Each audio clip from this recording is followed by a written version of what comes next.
नमस्कार दोस्तों, 90 days yoga challenge में आपका स्वागत है और आप देख रहे हैं योगा यूनिवर्स। आज है हमारा 24वां दिन और हम आज बहुत ही मुख्य और सरल आसन करने की कोशिश करेंगे और आपको समझाएंगे, अच्छे से और बेहतर तरीके से समझाने का प्रयास करेंगे। तो आप बने रहिए वीडियो के आखिरी तक। चलिए हम प्रारंभ करते हैं।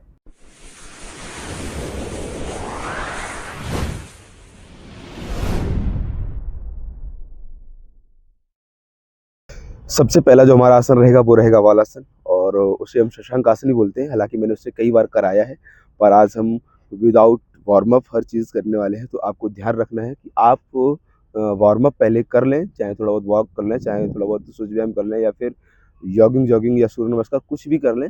थोड़ा बॉडी को हीट अवश्य कर लें, क्योंकि मैं तो कर चुका हूँ, तो इसलिए मैं आज वार्म अप नहीं करूँगा, वीडियो ज़्यादा लंबी नहीं करूँगा, तो इसलिए मैं थोड़ा शॉर्ट्स में समझाने का प्रयत्न कर रहा हूँ। तो आइए हम शुरुआत करेंगे। सबसे पहले हम शशांक आसन और जिसे हम बालासन बोलते हैं उसे करेंगे। उसके लिए आपको सबसे पहले अपनी मैट के पिछले हिस्से पे जाके बैठ जाना है और अपने हाथों को ऊपर भरना उठाना है और श्वास अंदर भरनी है। फिर से भरें और श्वास को छोड़ते हुए अपनी स्पाइन को हल्का हल्का बेंड करते हुए, और बेंड आपको फॉरवर्ड में नहीं करना है। ध्यान रहे आपको अपनी स्पाइन को जो है बैक में आराम से हल्के हल्के बेंड करना है और पूरी तरीके से अपनी स्पाइन को सीधा रखना है। हाथों को ढीला छोड़ते हुए इसमें हम लगभग 10 सेकंड तक रुकेंगे।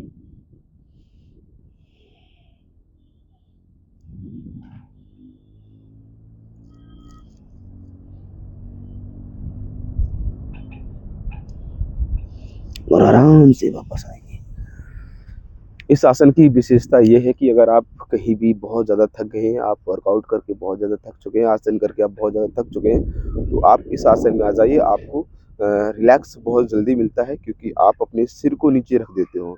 तो आपको अपना माथा भी नीचे रख लेना चाहिए, हालांकि मैंने अभी नहीं रखा था। आपको माथा रख के अपनी श्वास को बहुत ही मध्यम गति से ब्रीद आउट और ब्रीद इन करना चाहिए। ठीक है, चलिए अब हम बढ़ते हैं अगले आसन की तरफ। आज का दूसरा आसन रहेगा वो रहेगा हमारा सेतुबंध। तो सेतुबंध करने के लिए आपको सबसे पहले लेट जाना है पीठ के बल। आराम से अपनी पीठ को नीचे ले जाएं और ब्रीदिंग नॉर्मल रखेंगे आप। ठीक है, ब्रीदिंग को आप होल्ड नहीं करेंगे यहाँ पे, ना ही आप बाहर छोड़ के होल्ड करेंगे। आपको नॉर्मली अपने पंजे पकड़ लेने हैं और अपनी स्पाइन को अप करना है। स्पाइन से मेरा मतलब ये नहीं कि आप अपनी अपर स्पाइन भी, हालांकि उसको करना होता है, बट इतना फोर्स वहाँ लगाओगे तो आप उठा नहीं पाओगे। आपको सबसे पहले अपने हिप्स पे काम करना चाहिए, हिप्स को अप करना चाहिए। इस तरीके से पहले तो ऐसे कर लो आप 10 बार। इसे आप वार्म अप के तौर पे भी कर सकते हो वैसे। ठीक है, इस तरीके से कर लो, थोड़ा आदत पड़ जाएगी, फिर आपको अनुभव हो जाएगा। और पंजों को टाइट पकड़ना है, घुटने को पुश करना है अपने चेस्ट की तरफ।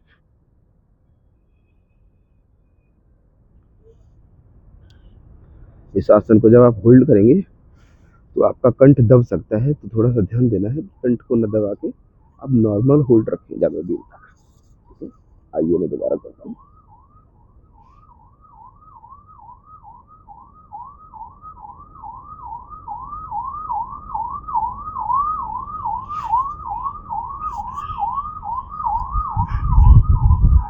जब आप इस आसन को करते हैं तो आप ध्यान रखें कि आपके कंठ में दबने की वजह से आप श्वास को लेने में आपको दिक्कत नहीं हो, ना छोड़ने में आपको दिक्कत होनी चाहिए, क्योंकि श्वास नॉर्मली आपकी आती जाती रहनी चाहिए।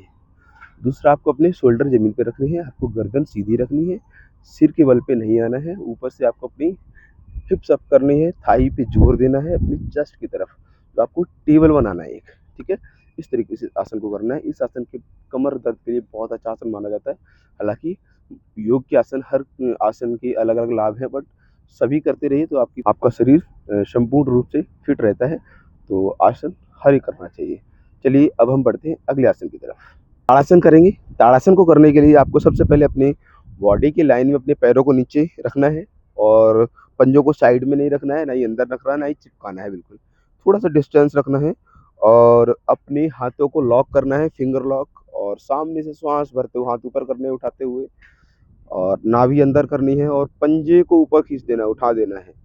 और अपने टोज़ को बिल्कुल एक पॉइंटेड कर लें, बिल्कुल पंजे की बली रहे और अपने पिंडली टाइट कर लें, अपने हिप्स टाइट कर लें, अपनी स्पाइन खींच दें, शोल्डर खींच दें और फोकस आपका किसी एक बिंदु पर होना चाहिए। आप उसके सिवा कुछ ना सोचें और ऐसे आप अपने समय सीमा को बढ़ाएँ, जितना बढ़ा सकते हैं।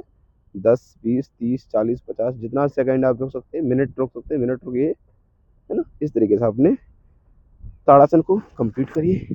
ये होल्डिंग है, अगर आप इसमें चाहें तो वॉक भी कर सकते हो और चाहें तो आप बैक वॉक भी कर सकते हो ना, तो अपने अकॉर्डिंग देख लीजिएगा आपको जो बेहतर लगे। वैसे ये आसन है। चलिए अब हम बढ़ते हैं अगले आसन की तरफ। अब हम करेंगे भुजंगासन और भुजंगासन को करने के लिए सिंपल सा रूल है कि आपको सबसे पहले तो अपने पीठ के बल लेट जाना है जमीन पर अच्छे से और अपने पंजों को पीछे की तरफ पूरी तरीके से खींच देना है, पॉइंट कर देना है अपने अंगूठों को और अपने हाथों को जस्ट शोल्डर के नीचे रखना है और श्वास को भरते हुए ऊपर की तरफ उठना है। आपकी स्पाइन बहुत अच्छे से बेंड होती है इसमें। आपको अपने गले को ऊपर की तरफ खींच देना है सिर को उठाते हुए।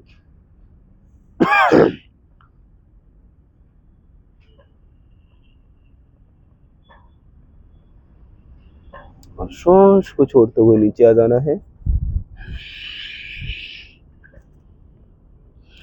ये वैसे कई तरीके से किया जाता है बट मैंने आपको यहाँ पर सिर्फ एक ही तरीका बताया है। ये मतलब ऑल इन वन होता है। ये सबसे मतलब प्रचलित यही तरीका है कि आप ऐसे भुजंगासन करते हैं। इसको आप अप एंड डाउन भी कर सकते हो, इसको आप हाफ कोहनी को बेंड करते हुए और अपने मिडिल स्पाइन से कर सकते हो, आप चेस्ट बेंड कर सकते हो, आप नेक मूवमेंट कर सकते हो। तो भुजंगासन कई तरीके से होते हैं। मैंने हालांकि बहुत सारी पिछली वीडियो में आपको बता रखा है, आप चाहे तो उनमें भी चेक कर सकते हो। अब हम बढ़ेंगे अगले आसन की तरफ। तो चलिए अब हम करेंगे वज्रासन, जिस आसन में अभी बैठा हूँ और ये आसन बहुत अच्छा होता है आपके पाचन तंत्र के लिए। आपकी पाचन क्रिया को बहुत अच्छा बना देता है। आपको गैस्ट्रिक प्रॉब्लम नहीं होती है। आपको मतलब पाचन तंत्र अगर आपका ठीक होगा तो आपको कोई रोग हो ही नहीं सकता, शुगर नहीं हो सकता, डायबिटीज नहीं हो सकती। मतलब पाचन पे ही सारा केंद्रित है पूरा शरीर अगर देखा जाए तो पाचन तंत्र हमारा मजबूत करने के लिए आपको सबसे पहले वज्रासन में बैठना आना चाहिए और खाना खाने के तुरंत बाद आपको कम से कम 5 मिनट तो बैठना चाहिए, बल्कि 10-10, 20-20 मिनट जितना आपके पास समय हो और क्षमता शक्ति हो उतना बैठिए आप। ठीक है, तो अब बता देते हैं कैसे करना है। सबसे पहले अपने पंजे को टच कर लें, अपने अंगूठे को, और एड़ियाँ बाहर निकाल लें और आगे से अपने जो घुटने हैं टच नहीं करें, पर कोशिश यही रहे कि थोड़ा डिस्टेंस कम रखें, है ना? खोले नहीं बिल्कुल, तो वो अलग चीज़ हो जाएगी। और सीधे बैठ जाएँ। इसमें कोई मुद्रा लगा सकते हो, मुद्रा लगा लीजिए और सीधे बैठ जाइए और इसमें ब्रीदिंग कर सकते हो। ये ध्यान के लिए बहुत अच्छा है। इसमें आपकी स्पाइन सीधी रहती है, जो कि आपके ध्यान के लिए बहुत बेहतर मानी जाती है। स्पाइन सीधी है मतलब आप अपने ध्यान में ज़्यादा लीन हो सकते हैं। तो नॉर्मल ब्रीदिंग करते हैं कुछ देर हम लगभग 10 टाइम।